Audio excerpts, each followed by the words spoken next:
Hello, welcome to Cinema Savvy. We are here today to talk about Space Jam: A New Legacy. I can finally remember the title now. It's written in front of me. This is directed by Malcolm D. Lee, and we're coming at you live from a very hot UK evening. I mean, it is toasty warm today. It's actually going to be a miracle, I think, if I make it through this entire review without passing out by the end, because I think we're going to get pretty heated on this one. Just, chatting a little bit before. I'd say it's a fun one. I think it's going to be more of like a catharsis for all three of us, really, that we successfully made it through this movie alive. But before we get into it, we are going to stray into spoilers. We need to talk about everything that happened in this film. Yeah, pretty much from the get-go. Well, you'll get the idea of what we think of this movie pretty early on. But before we get into it, just over to George with the socials. Absolutely, guys. As always, we want to know your thoughts on this film. This is obviously in cinemas now. It's also on HBO Max if you guys are home with VPNs that are good at stuff like that. So you can watch this on Warner Brothers' website. It's probably their deep desired dream, but we'll get into that a little bit. So comment your thoughts on the new Space Jam film. Do you ever want to see another one again? I don't. I'd like to wipe this from my brains. But if you want to talk about some nice shows we enjoy, I'm sure we'll have some coming out soon. So, which is Facebook at Cinema Savvy, Twitter at Cinema Savvy, letterboxd.com/Cinema Savvy, and we have a link to our TeePublic store. But as we said, we're here talking Space Jam: A New Legacy.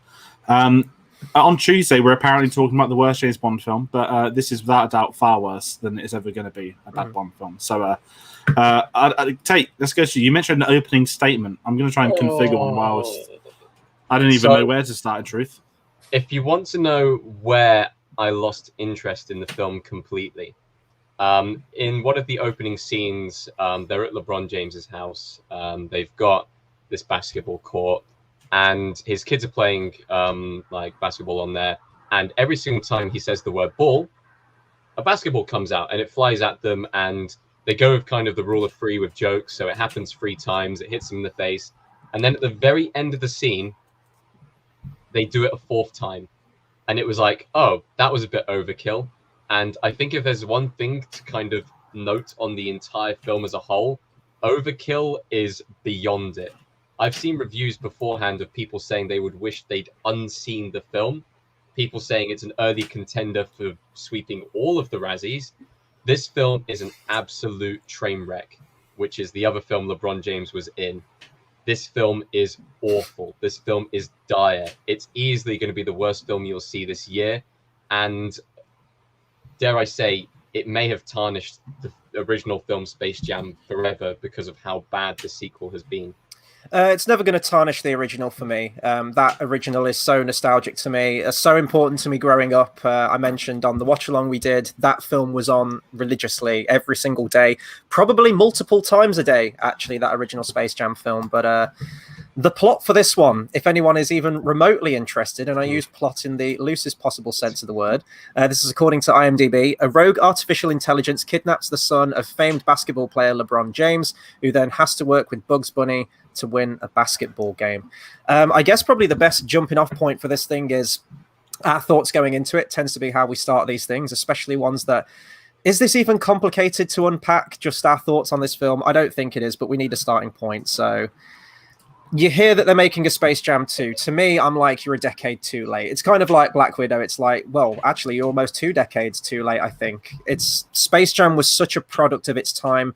It is the antithesis of the 90s. It probably is one of the most 90s films, not just from the soundtrack, but just from everything in there. Even how the idea came about in terms of, endorsements and, commercials and all that stuff. It was kind of a match made in heaven. It was a weird idea, merging Michael Jordan, the sport of basketball, with Looney Tunes, but it worked. It was a commercial, and it was a very lucrative commercial. It did exactly what it needed to do.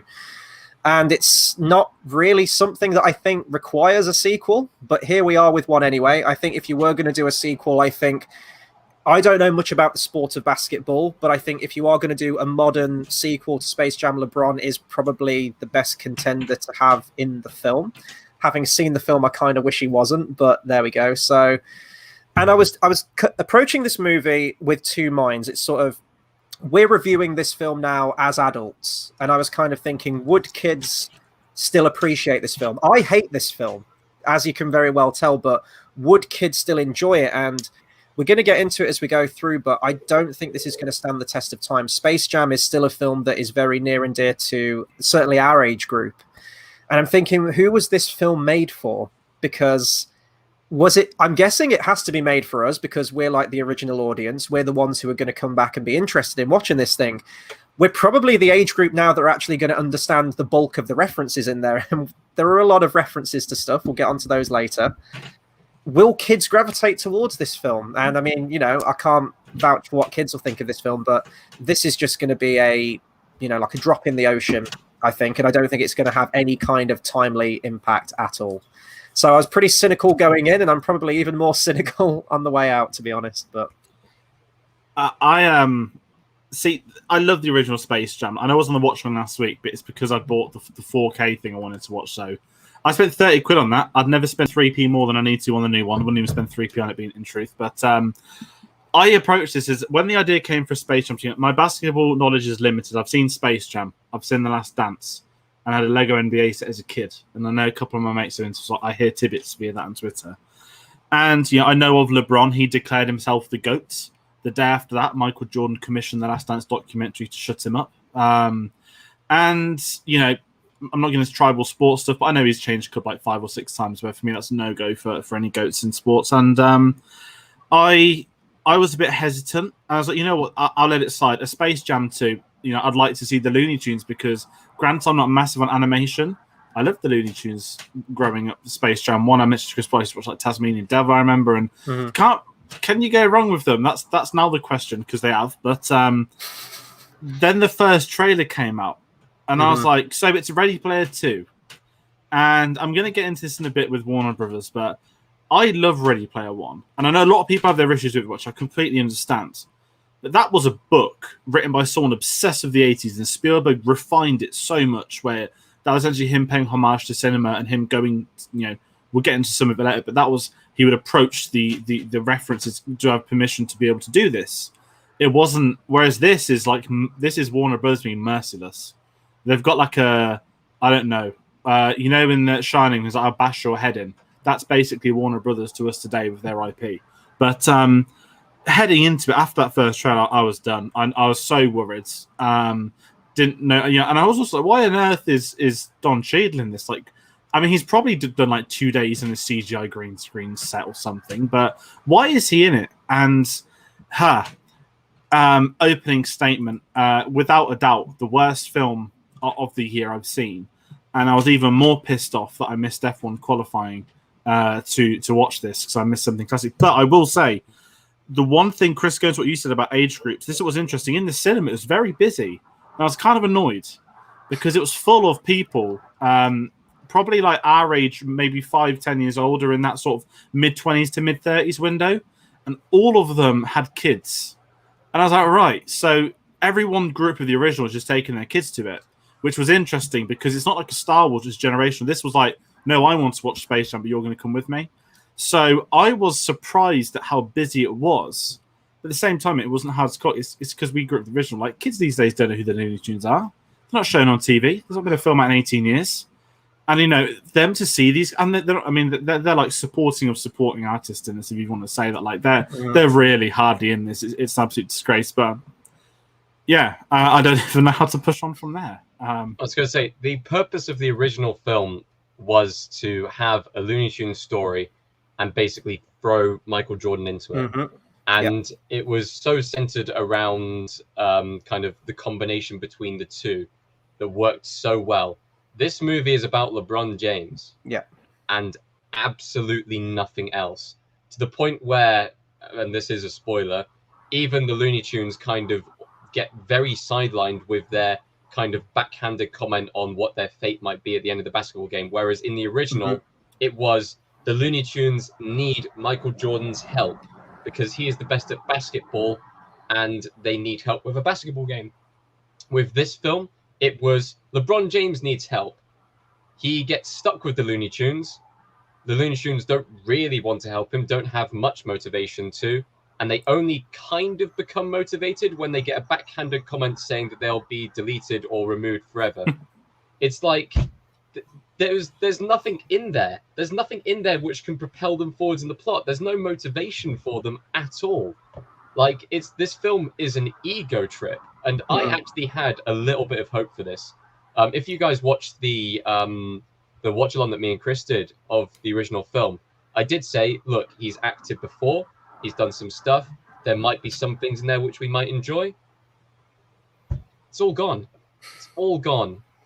What a terrible film. I'm trying to think if there was anything in this film that I enjoyed. Maybe it'll come up in the conversation. Who knows? But yeah, and I was trying to put my finger on what was. Well, there are many things wrong with this film, but like the main problem with this film and why it doesn't work in the same way that the first film did, because the first film was a commercial. Like it's, it fundamentally was, and as I mentioned, product of its time and everything like that. It was done to sell things, and it did exactly that. This is doing the same thing. This is a commercial, but this isn't a commercial for basketball, really. It's not a commercial for the Looney Tunes. It's not really a commercial for merch, in all honesty. It's to get you to sign up for HBO Max. And that is literally all it is. And that's all it functions as. So I thought, okay, it's still a commercial film. And I'd be fine with that more if the Looney Tunes didn't get sidelined. And they absolutely do. And that is my problem. And Tate, you hit the nail on the head there in that the first film isn't like high art or anything like that. It's not even like a really complex story. It's kind of a shitty story if you break it down, especially from like a sort of adult lens and like deconstructing a film. It's the Looney Tunes are going to get put into slavery and forced to do stand-up comic shows every night on Moron Mountain by the Monstars. That is it. That is the Looney Tunes plot. Not a great plot, but at least you keep it nice and simple. You know why they're doing what they're doing. And exactly, they have to enlist the best person in basketball, who was Michael Jordan, who is Michael Jordan, you could say, just of all time. And the film functions of that. We have our story, we have our villains, we have the basketball game.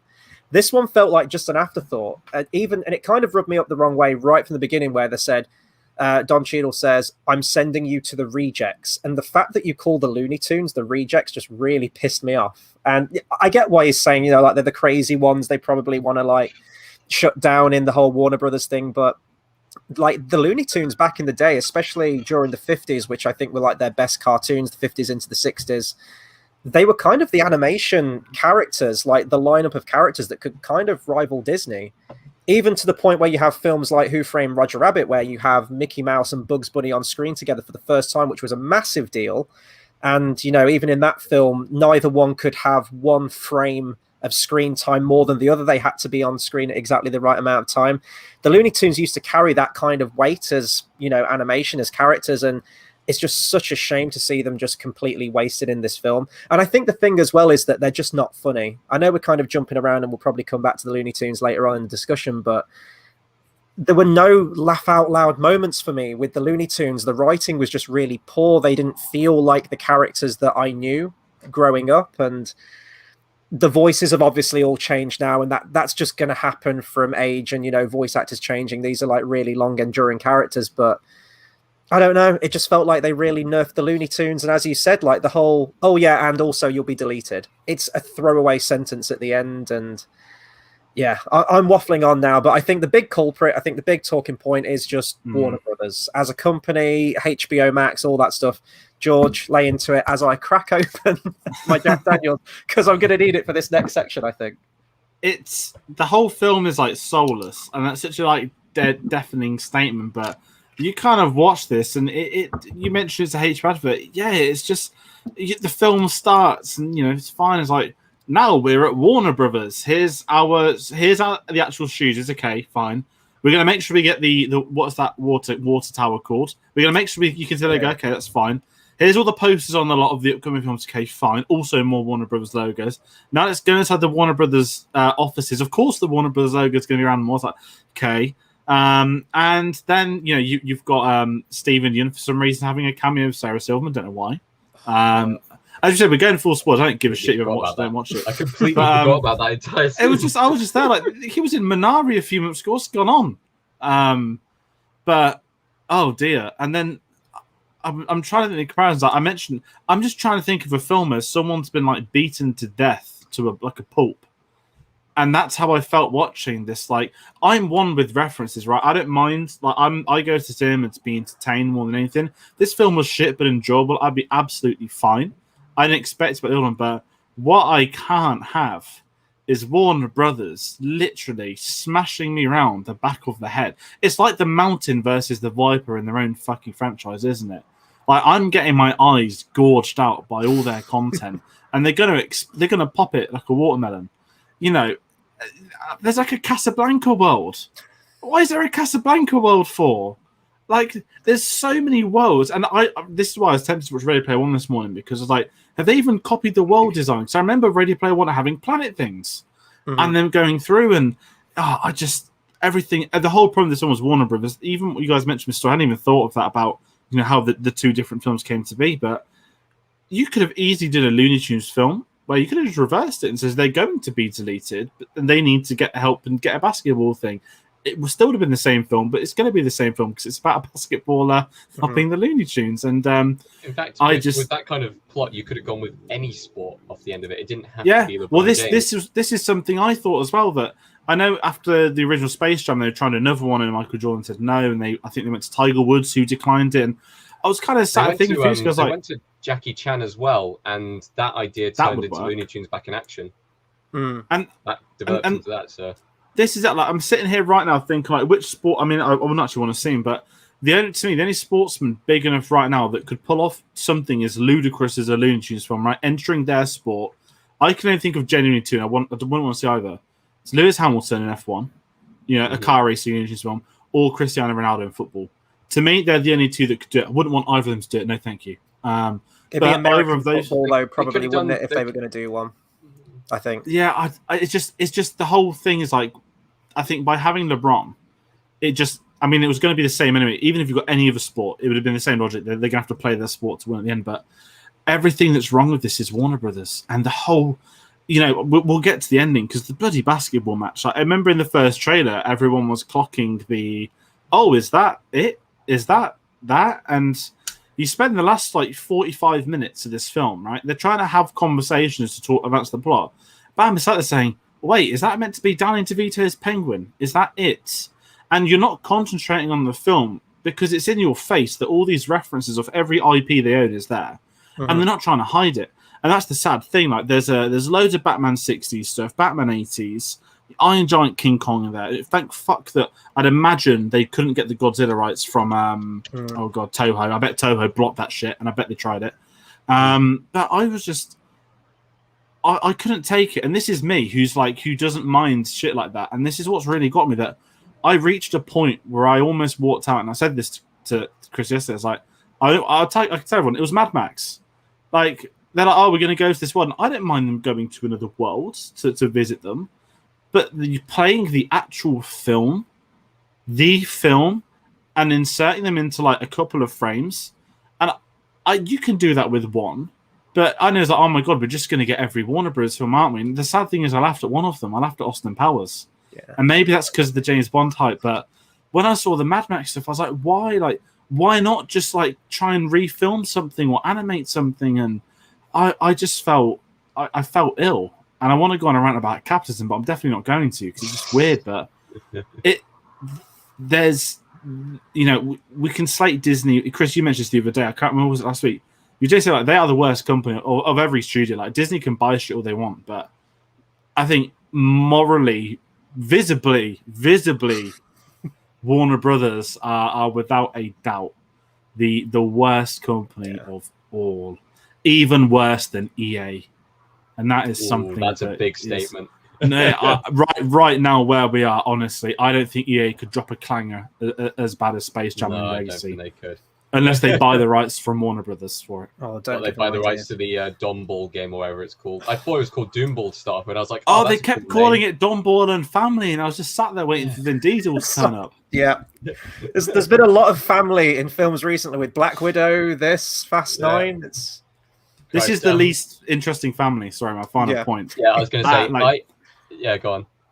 No, it's fine. My kind of qualm with the whole Warner Brothers thing is that, sure, kids' films need to have stuff in them that kind of adults can laugh along to and kind of get the jokes of and stuff like that. Space Jam 1, we found loads in there.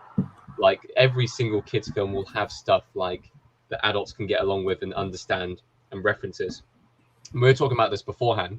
There are so many weird cameos from different like IPs that Warner Brothers own, which you would go, it's a kids' film. Why are you advertising Game of Thrones? Why are you advertising Rick and Morty? No, like, I know adults who've never heard of fucking Casablanca. Like, seriously, why are you advertising these things? Like, the kids won't get, like, the reference. A lot of the adults won't get the reference, or it's just inappropriate completely for the entire thing. Like, even Mad Max, we were saying before, and you said, like, it's a 15. Like, all these kids are going to be asking their parents, oh, yeah, like, can I see this? Can I see this? That looks cool, and stuff like that. And they won't be able to do anything about it. Like, they've got no chance with it. It's so misguided. It's so... In fact, it has been guided by an executive. They've gone, oh, we've got to show off that IP. Oh, we've got to show off that IP. It's like, it is just soulless, completely soulless advertising for stuff that... It's what's the point? Are people going to go back and watch Game of Thrones now because it was in a Space Jam movie? No, of course not. I just don't understand the point of it at all. Yeah, and I think I was trying to think of another film that sort of kind of does the same thing, where it kind of hits you over the head with either product placement or all the other IPs. Emoji Movie, kind of, but movie. I'm going with Wreck-It Ralph 2, Ralph Breaks the Internet, where it was Disney going, we have the Muppets and Marvel and Star Wars and all the Disney princesses, and yet there's that whole bit in the middle of the film, and I think I haven't gone back to that film since I watched it the once, and I can't imagine it's going to age well, and it was just an advert for Disney Plus at that point, wasn't it? And I just remember it being so weird watching a Disney film and seeing an animated stormtrooper in there and seeing Iron Man in there, and it just felt wrong. And the thing is with the movie references in this one, where it goes to Mad Max and Matrix and, you know, Casablanca and all that stuff, it doesn't even do anything funny with going to that location. It is just, wouldn't it be funny if Wile E. Coyote and Roadrunner were in Mad Max and they're just in the frame? They're in the same scene, but they don't, you know, it's just them superimposed into that scene. Wouldn't it be like, it was kind of funny seeing Elmer Fudd as Mini-Me. I'll give them that. And it is the James Bond hype. It's the same thing, but it is the James Bond hype, and it's because I really want to rewatch the Austin Powers films afterwards. So that did get a chuckle out of me. But yeah, what you could have done was, if you wanted a film reference like that, you could have done a fully animated parody of that world. Like, don't show me the actual footage of Casablanca. Do like a funny animated skit that's black and white in 2D and have the characters reference a line from it or something. So you're still doing like original comedy with it. The comedy isn't just, wouldn't it be funny if we see these characters in this particular shot? And the only one I can really think of from the first Space Jam film was the really, really quick Pulp Fiction reference that you have with Elmer Fudd and I think it's Yosemite Sam, isn't it?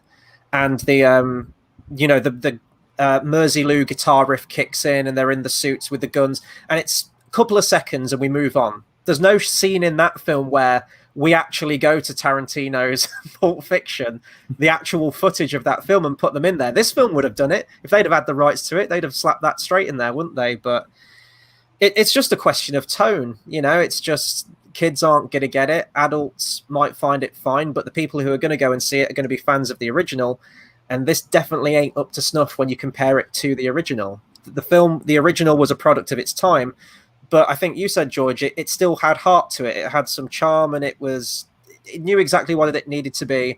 And it got in and it got out in probably like 90 minutes tops, right? This one was pushing 2 hours. Jesus Christ. And the basketball match, which we'll talk about towards the end of this, that felt never ending. It felt like I'd entered purgatory watching that damn thing. So, I mean, if this is what Warner Brothers, then they certainly got what they wanted, but I don't think it's going to have any kind of impact on anyone. And, you know, reviews coming out already, not just ours, take our review for what it is, but reviews across the board are just slating this film. And I'm glad they are. I hope this film makes a loss. I hope people unsubscribe from HBO Max. You just start to see those numbers dwindle. But yeah, as I say, if they wanted this to be an advert for their streaming service, then they certainly did that. What's mad as well, you mentioned the contextuality of it. Space Jam came out in 96. Pulp Fiction was what, 94, 95? Mhm. Can't remember which year. I think it was 94. They made a reference to a film that is going down in history as one of the best films. So that has made that reference look even better. Whereas this one, you look at all those franchises they were hyping up, and it's obviously, DC is its own thing, but animated DC, okay. Mad Max 2015, okay, it's a classic and whatnot, but they're just going in for these random IPs with no knowledge of it. And that, again, going to like Rick and Morty, like I thought the Rick and Morty hype train was dead and buried. I thought that was like 2 years ago, Pickle Rick and all that crap. And it just didn't stop. And I think the bit that's got me was the Harry Potter one. The only one that I think, maybe I'm being really crucial. In 30 years' time, if someone watches this, I think the only one right now that's going to last is Harry Potter, right? I know maybe some of the others, maybe I'm being harsh, but Harry Potter's big enough. Like, that finished 10 years ago this week. And I'm just sat there, like, you're not even referencing Fantastic Beasts, which is the shit franchise you're pushing as well. And that's what kind of made me laugh internally, at the same time as despairing internally. It's like you're actively making a new Harry Potter franchise, but you can't reference it because it's not got any legs. And the whole like, LeBron's a Hufflepuff. Thank God for that, because just settling the debate of ones that it's something that no one wanted to see was what house he got sorted in. So fair play to the VFX artist that changed the color probably from red to yellow for that. But yeah, the whole thing is just it's just a mess. And maybe I'm being too harsh because it is a kids one. But Chris, you said that I don't think kids are going to enjoy this. Like, they're being made to watch it by their dads that like it. Maybe LeBron James's fans will go watch it instead, which is absolutely fine. Because, you wish obviously Michael Jordan had a lot of fans and stuff, but this is, I think he's like the most abused star on social media. My friend was somebody last week during the football about it. And apparently he gets more abuse than anyone put together. And I was just kind of sat there saying, like, well, if his attitude is all about being the GOAT, doing a film like this where the concept is that you are a shit father, that's not going to help. I don't agree with abusing people on Twitter, but the whole film is him being a terrible father. And there is no redemption as far as I'm concerned. Oh, you let your kid go to E3 camp? Is E3 camp even a thing? Like, how much did E3 pay to get that reference in this film many times? But the whole like story with him, you just don't care. I don't care about you. I don't care about your family. I don't care about your children. I think the actor they had to do it. It's not kids' fault, but it was just there was no chemistry with him and LeBron anyway. I don't want to ever see him in a film again in my life. So, LeBron James if Michael Jordan pops up, like Michael Jordan's going to do a new film, I'll be like, oh, well, I love Space Jam and Last Dance, so fine. But LeBron pops up, I'm like, no, thank you. I've already had to put up with this guy and some other things. And another thing with him, this is what I don't like. The mid-90s, how much harder was the green screen technology to do? To put a live-action actor in a CGI environment that's an A-lister beyond belief, biggest sportsman in the world at the time. And he did it. And it looks so much better as well, even now. Yeah, we're saying how well it holds up. Exactly. And that's what I always start rewatching videos. Like, it holds up so much better than I thought it would. As to say, but LeBron's just been animated because he probably doesn't have the time to do it properly because, maybe it's off-season or something. But it's just like, you're not even committing. You're just getting in some cheap voice work to do 3/4 of it. So, yeah, I just thought that him being in it, again, not, this could have turned a blind eye. I could, I like LeBron, fair play, but the way his character is in this, the way they perform, I'm not really going to go in on performances of sportsmen doing acting because it's normally always crap, but just the fictional version of himself is not a nice character. And quite frankly, I wouldn't have cared if you got stuck in that CGI world for the rest of life. No, completely agree with you on that one. The acting in this film from a lot of people was odd, shall we say. Even Don Cheadle. I'm sure he chewed up the scenery, but Jesus Christ, like, it was not in the goodest best sense. Yeah. We've seen him do way better things, and it's such a shame that he's gone from kind of, was he Oscar winning or was he Oscar nominated? I can't remember for Hotel Rwanda. But he's gone from that to kind of a performance like this. It's just heartbreaking. And LeBron had acted in things before, but this was just wooden. And I don't know if it was because he didn't have anyone to act against.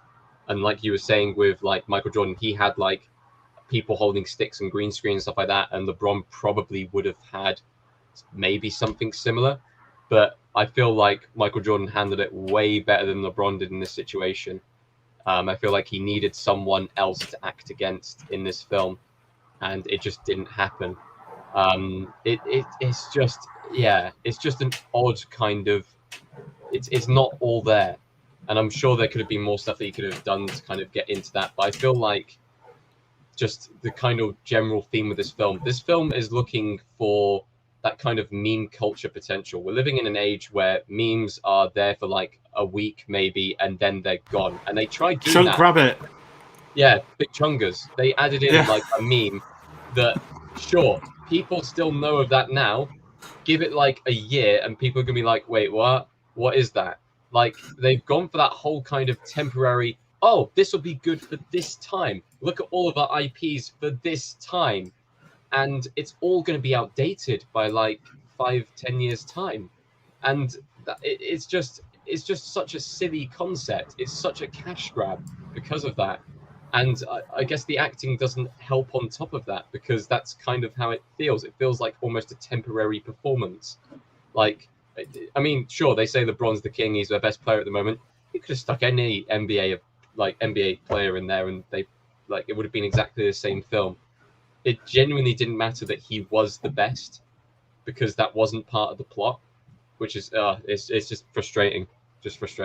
Yeah, it's like instant gratification generation, really, isn't it? Like going to what you mentioned there about like the memes and stuff. It's just very, Wreck-It Ralph 2 was the same. This is popular right now. These apps exist right now, but it's not going to be timeless. And I say timeless, like Space Jam is so 90s. Like you watch that film again, it's a time capsule film. It absolutely is. And maybe this is just the nostalgia in me, but maybe it doesn't have this impact for everyone, but it's like that nice sort of like almost melancholic nostalgia that you get watching it. It takes you back to like an easier time, and it still works as a film, but it's just tonally, that it was definitely of its time from the 90s. And this one's just, I've watched this a few hours ago today, and I'm already forgetting it, and it's going to be gone by like tomorrow, and I'm going to be moved on to something else. And that's exactly the attitude that the film has. Going to like LeBron, I mean, I haven't really seen much of him. As I say, I don't watch the sports and everything, and I knew going in, sportsman, his acting wasn't going to be great. But I tell you what, I give way more credit to Michael Jordan for that first Space Jam film, in that he's not a trained actor. And I defy any well-trained actor. You see this in, not just the Star Wars prequels. There's loads of other films where you have actors that have won Academy Awards that are fantastic, absolute masters of their craft. When they're having to interact with something that isn't there, it's incredibly hard to do, very hard to do. And somehow he managed to pull it off, Michael Jordan in that first film. And it does almost, and this is just speculation. I don't know if LeBron was like, I'm not doing that, so just animate it and I'll come in and do some voice work, because then he doesn't have to act as much with nothing there. Like, obviously he did have to for like the final basketball match probably, but there's ways and means now. We're in 2021, and I'm positive that the filmmaking for this would be way different from what it was back when they didn't have all the means to do it in 1996. But the 1996 one looks much better. Like, by the time you get to the end of this film, there's just so much shit on the screen. And as you said, like, you're spending it, it's like a Where's Wally, Where's Waldo thing. You're looking for all the characters in the background that you have to kind of keep snapping yourself that, oh, there is actually like a plot and film and characters happening in the foreground, and I'm just looking in the background. And I think as well, another thing that gives Michael Jordan a leg up on the competition as well compared to this film is that the film wasn't about him, as we mentioned, but around Michael Jordan, it was kind of semi-autobiographical and factual. It was him breaking away from basketball and the whole thing when he moved into baseball and then came back. So that was at the forefront around his character. So there was something real life happening in his career to tether it to. And you don't really get that with this one. It's just like a deadbeat dad story, which you've seen in hundreds of family films. It's the I love you, dad, I love you, son at the end. And yeah, I know that it doesn't have to be like this massive complex plot. Like, if it's predictable, that's fine because it's a family film and whatnot. But the biggest problem was making LeBron James the main character of this film. I don't know if that was something that he wanted, if that was contractual. He says, I'll be in your film as long as the film's about me. But he's just a very uninteresting character, an unlikable character. And even by the end, I don't buy the redemption. And you just know that he's going to be going back to exactly how he was at the beginning of this film. So I think that's the biggest problem, is that Michael Jordan was a nice character in the first one. He was there. Yeah. Focus was on the Looney Tunes. This one was, let's make a film about LeBron and let's just add all this other shit around him. He is the king. He is the center of our attention. And that's not where it should be in a Space Jam movie, I don't think. Speaking of redemptions, there was a moment in which this entire film could have been redeemed. They're trailing at halftime. And I don't know why I was so gullible. And they, we found him. And this humongous, the Jordans come out. I think he's wearing Jordans. They're coming out there with as well. smoke. The music Daphne says, there, I've got Michael silhouette. Jordan. Doesn't he? Or Sylvester. No, Sylvester says, I've seen Michael Jordan in the audience. I've got him, guys. Yeah. And it's Michael B. Jordan. For the first time in my life, I've been probably disappointed to see him in something. Because he is a fantastic actor. And I know exactly probably why he signed on for this. Because Ryan Coogler is one of the producers on the film.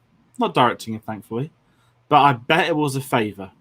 Mm-hmm. And it was the most angriest cameo I've ever done. But he just looked... I know his character meant to be uncomfortable, but he looked uncomfortable to be there. And I know, and I said this, I wanted Michael Jordan to be in the proper one.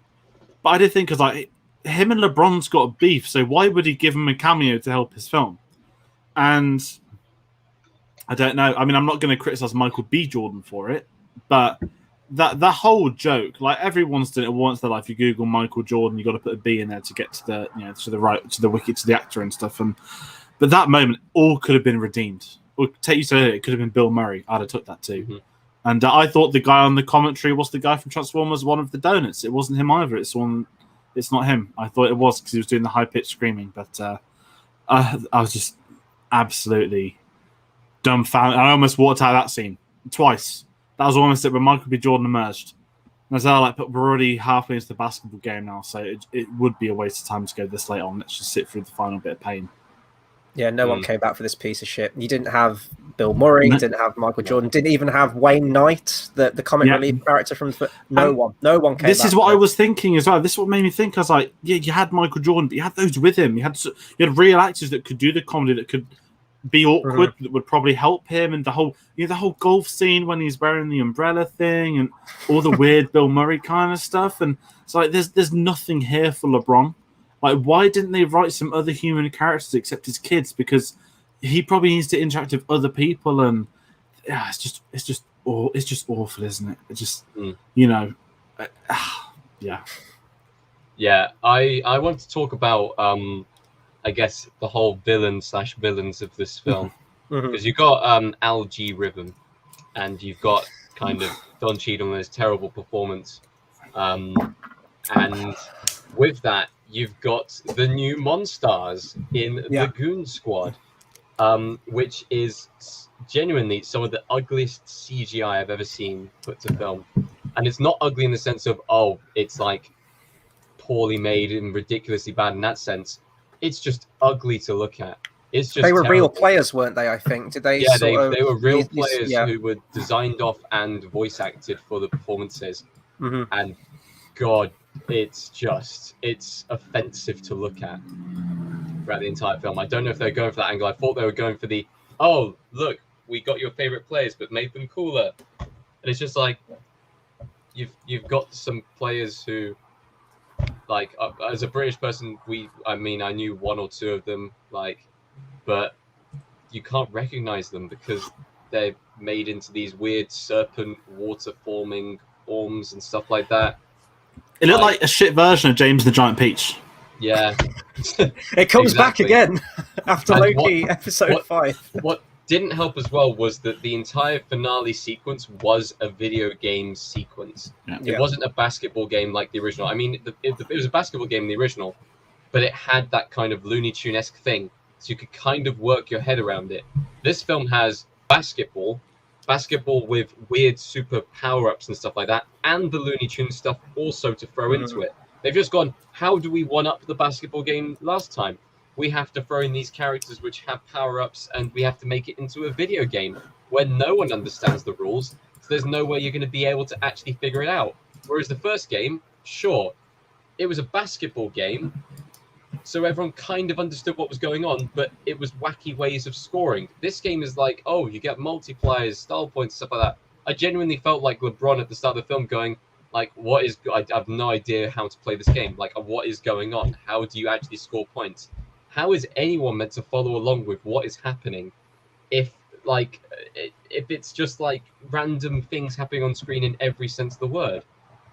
I need another drink. This is... Yeah, it was kind of like Scott Pilgrim kind of video game power-ups coming up on the screen, weren't they? There's another Points thing. coming up, wasn't it? It was like a HUD on the game, wasn't it? Or Pixels, the Adam Sandler movie, like the really video gamey shit that was on there. That was better than this. Yeah, Pixels was better than this. Yeah, no, I'll agree with that.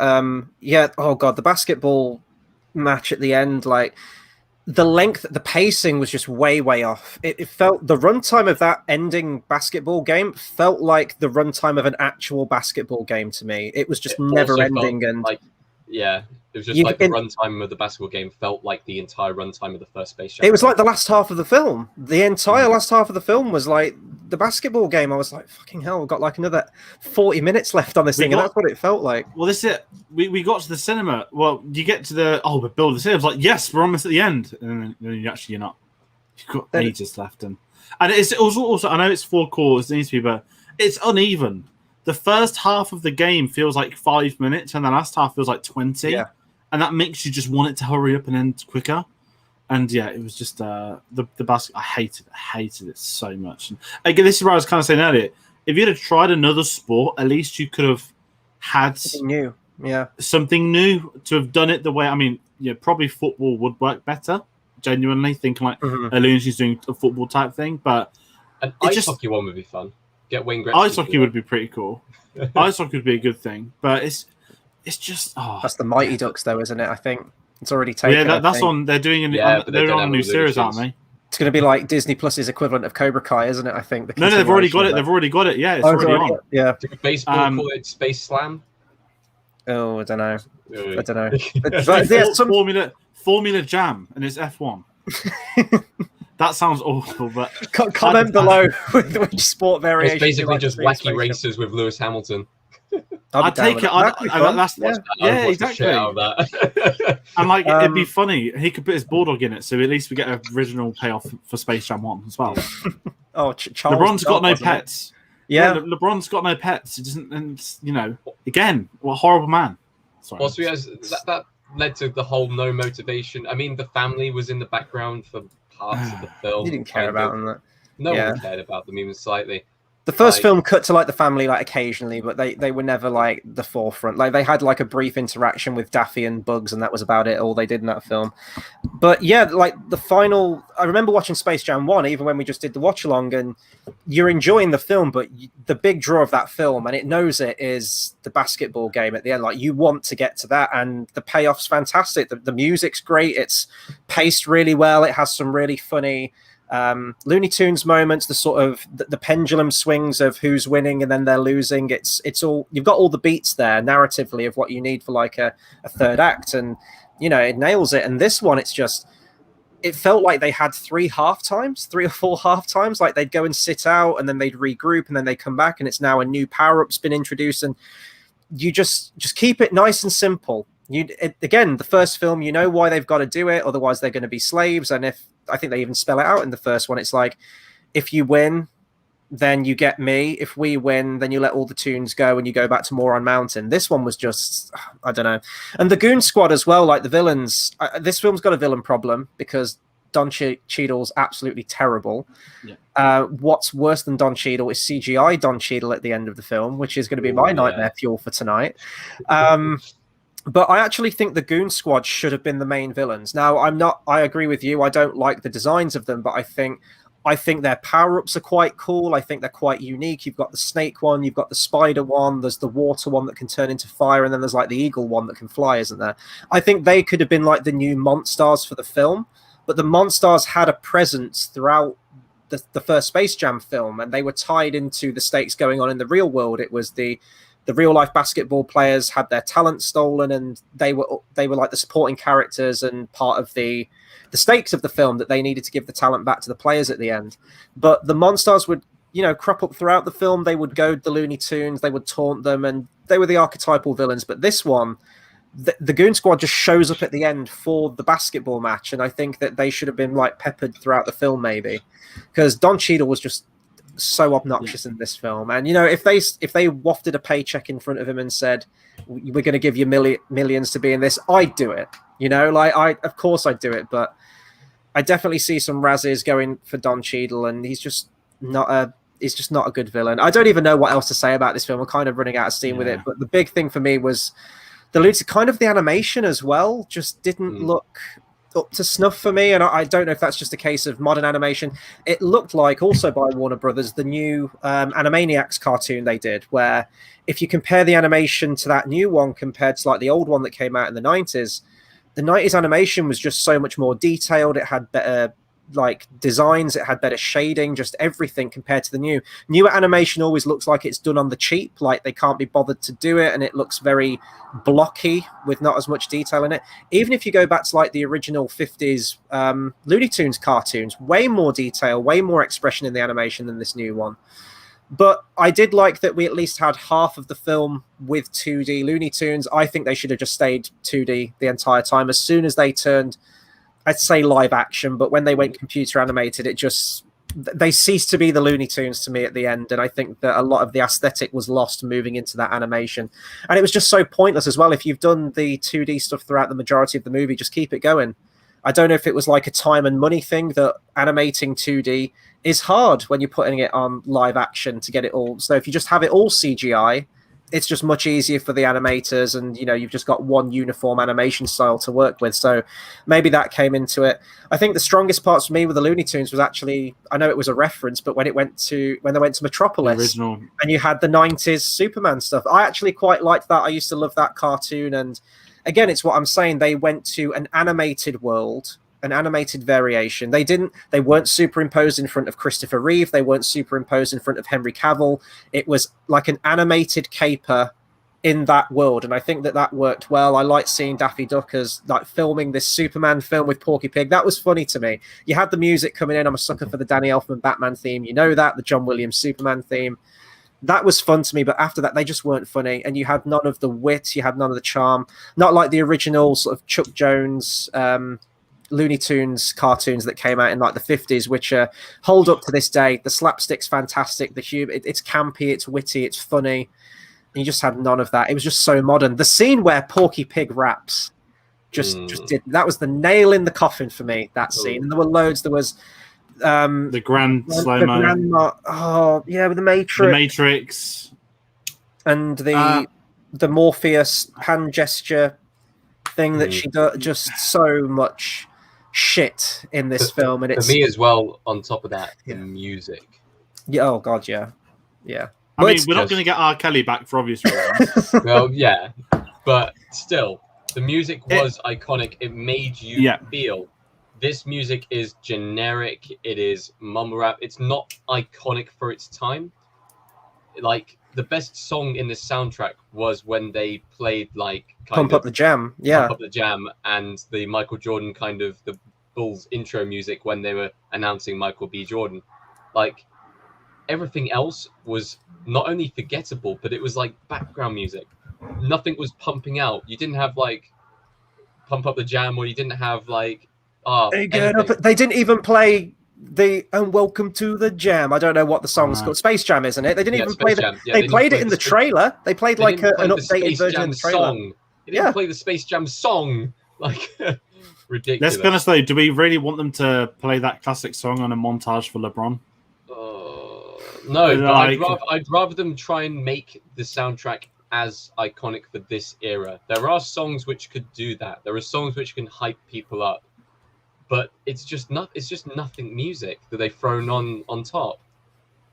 Absolutely nothing. Not even sports tunes. You could have had since the first Space Jam film has come out, you've got bigger and better kind of sports tunes and songs which people sing along to.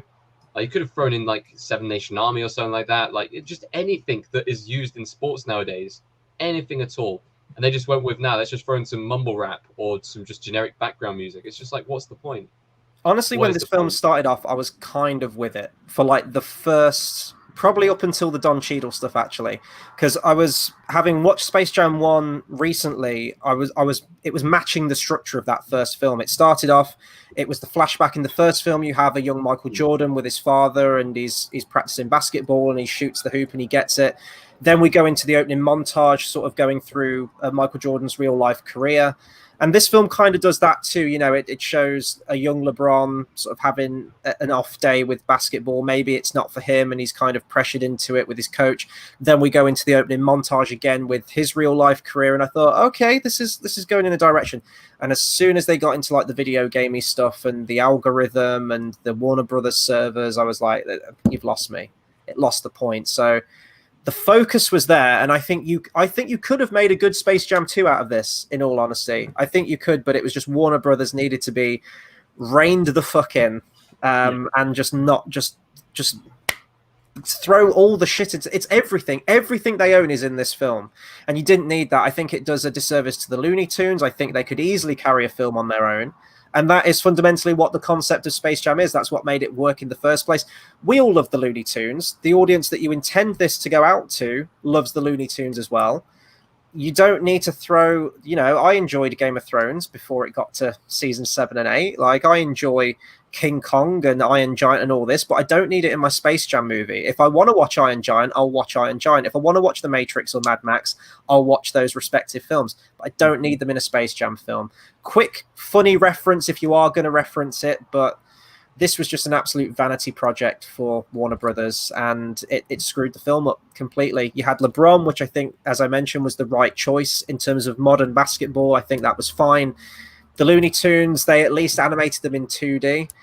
But as I mentioned, like the cast of the Looney Tunes, it just felt really small. In the first one, you were looking in the background for other Looney Tunes characters, which was nice. And there were Looney Tunes characters that might have only appeared in one cartoon or just a handful of cartoons, really deep-cut Looney Tunes references in there. You actually had Pepe Le Pew, and in 20 years' time, in this new generation, we can't have Pepe there. And it felt like they were lacking loads of the main characters. It felt like they had a handful of sort of like the main ensemble, but they still were lacking a few of those big hitters in terms of the Looney Tunes cast. This is a Warner Brothers problem, isn't it? This is just from the higher ups. And I don't know if this was the director or the screenwriter had this idea that they wanted to bring it into Warner Brothers, but I've got to assume that this was the studio coming in and saying, we are going to use this as our vehicle for our product, our IP.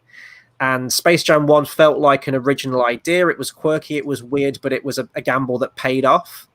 This one just felt really commercial, overly commercial, and it wasn't really saying anything. It wasn't trying to say anything new or updated. It was an advert. It was a 2-hour-long advert for HBO Max, which I'm not okay with in a Space Jam film. And I guess that takes my overall thoughts. I want to add as well that they swapped director after a couple of days of filming. So Malcolm D. Lee had 4 days of prep to check prep scripts, pre-VFX, stuff. So I'm just going to say this is all on Warner Brothers. I'm not going to blame the director for this, just because no one can physically do a film like this whilst it's already started shooting. It's not live action. It's not current, but it's a mess. And I don't think anyone could have mopped up this shit show that they put on them. Maybe they sat the last one for trying not to do too many references. Who knows? But kind of my overall thoughts. This is just this hasn't tainted my thoughts on the original at all. No. But what this has done, it's made me extremely aware that we may shortly enter an era where more studios tries to fight. So you mentioned Wreck-It Ralph, but they didn't. War, isn't it? They didn't legitimately play Star Wars and put Mickey Mouse on the Millennium Falcon, during the Battle of the Death Star. So I'm curious about the future, and at the same time, I want to rewatch Ready Player One now. Because again, I think that did it the right way, and I think that's what Warner Brothers capitalized on. That they saw a successful film in that. Financially, story, I can't remember what it was like with critics, but the difference is Steven Spielberg taking on sort of classic stuff, whereas this is a soulless advert of why you shouldn't subscribe to the streaming service. And I implore everyone, do not subscribe. Christopher Nolan has already left Warner Brothers. Denis Villeneuve has already won his battle with them. They're getting sued by all the crews up and down, well, America, not our country. So this is an advert for a company for you to avoid at all costs. Don't give them your money. Don't watch this film at the cinema. You probably have if you've made it an hour into this. But that's the beauty of a Cineworld card, where I just pretend this wasn't part of my £20. It was only the £1.50 parking where I sacrificed for this shit show. But that's my final thoughts. I think this film's going to do a very good opening weekend, and then it's going to bomb so hard when people see the reviews. People are going to get it out their system straight away. They're going to be the people who had seen the film previously, or like George said, the people who bring their kids to the cinema seeing the film, and then it's just going to bomb. And hopefully people will forget about this film, because this film needs to be forgotten. This film is a black stain on, dare I say, it's a black stain on Warner Brothers, but they'd be proud of it, which is really weird. It is a horrific attempt at an advertising campaign thrown onto a film that brought like love and joy to so many people. Like, I implore people to just go back and watch the first Space Jam if you want to watch this film. Like, it just don't go watch it. Go watch like Space Jam and then watch Ready Player One, and you'll get two better experiences, which will probably feel like the same runtime of this film. It's just awful in every single sense of the word. When we get round to our worst films of the year list, I assume it's going to be on all of ours, pretty high up on the worst films of the year, if not top for all of us. But that's my final thoughts on it. It is the big new kids film, though, isn't it? And I don't know what competition it's going to be going up against. It's up against The Crude 2 this weekend. Oh, okay. There's a chance then. There's a chance. There's something else. It's going to be up against Boss Baby 2 soon. That's out in a few weeks. Boss Baby 2 is already out, isn't it? Is it already out? Or I mean, we're not going to be reviewing it. Yeah, I was going to say there is competition then. I didn't know if this was sort of like the one and only at the cinema, in which case, it is the big kids film. It's going to generate. But yeah, I could see this dropping off, but that'll do it. As well. Oh, sorry, really want a quick add. LeBron's team's already out of the basketball playoffs, so they can't even advertise him being in the final. Whereas Michael Jordan, at least he was, on the off season and then came back and won 3 titles in a row. So go watch The Last Dance if you want some more Space Jam stuff. Absolutely. But that's me wrapping it up once more. This felt like therapy right now. So I feel a lot better now that we got all this off our chest. But let us know what you thought of this. If you were one of the sorry people that also went to see this film, let us know your thoughts on Space Jam: A New Legacy. I almost forgot the title again, but thanks to the handy thing going across the screen, I remembered it. Maybe you actually loved the film, you poor unfortunate soul, if you enjoyed this film. But if you did, let us know. We love talking about films with you guys. Reply to all of your comments as well. Or if you need to vent, you have the opportunity to do so in the comments down below as well. Or just go and watch some like old school Looney Tunes stuff. It has kind of got me in the mood to go back to some of those old cartoons with it as well. But we're going to be taking a break from some Space Jam, and we're going to be going back on to James Bond this upcoming week. So tomorrow, in preparation, we'll be watching the next one, which is A View to a Kill. We're going to be live on Tuesday, 20th of July. This is this upcoming week, and I can't wait for that one. We're going to be finishing off the Roger Moore era of Bond. The weeks just are flying by at the moment, and I can't believe that we're going to be saying goodbye to another James Bond already.